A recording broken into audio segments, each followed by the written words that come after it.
My today's topic is tourism as a tool for cultural exchange and peace building. Distinguished guests, respected leaders, and global fellow citizens.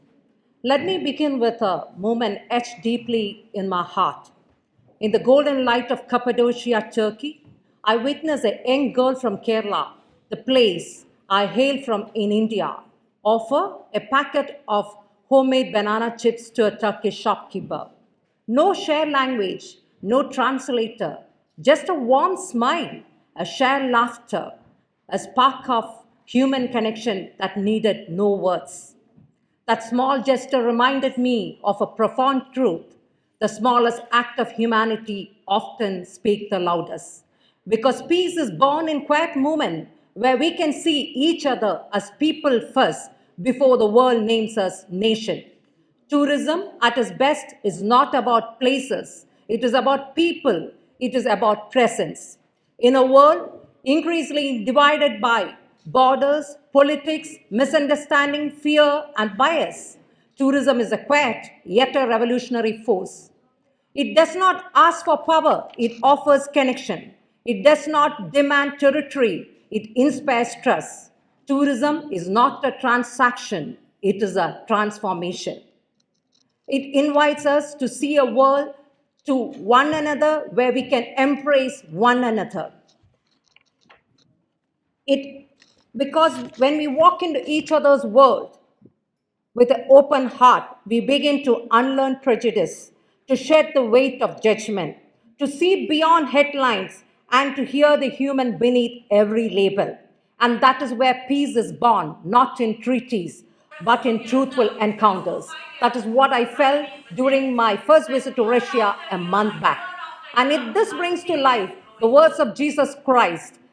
Blessed are the peacemakers, for they shall be called the children of God. As Mother Teresa has said, if we have no peace, that is because we have forgotten that we belong to one another. Let us remember, we do belong to one another.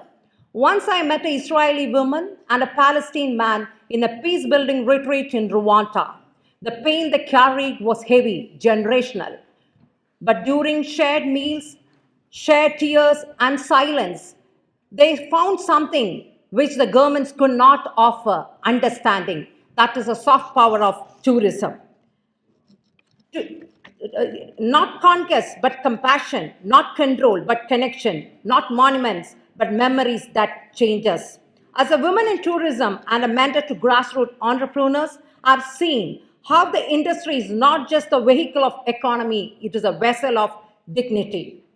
I have supported over 20 women in launching sustainable tourism business. There are in side jobs. There's a pathway to power. They protect heritage. They create income. They spark generational pride.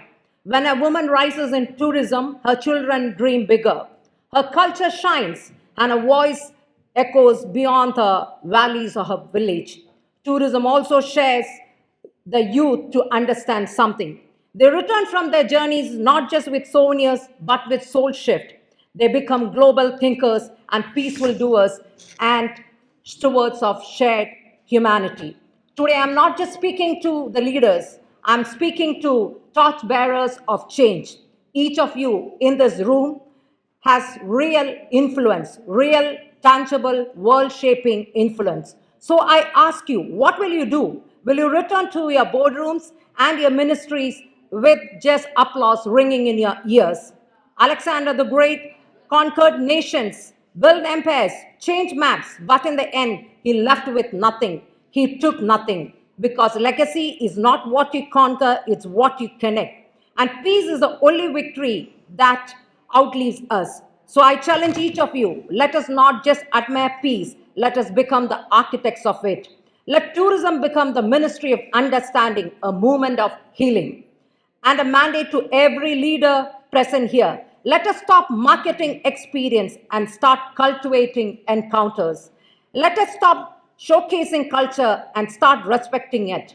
Let us build a world where we don't just travel to escape, but to embrace. And as you reflect on your role, I leave you with this final thought, something I have come to believe, not just through my travel, but through the lives I have touched and the stories I have shared. Travel is not the crossing of distance, but crossing of hearts, where love is the only map and peace is the destination we share. Let us walk the journey with courage. Let us lead with compassion. Let us build not just roads, but relations. Let tourism be our bridge. Let compassion be our passport. And peace be the story we live and legacy we leave behind. Thank you all.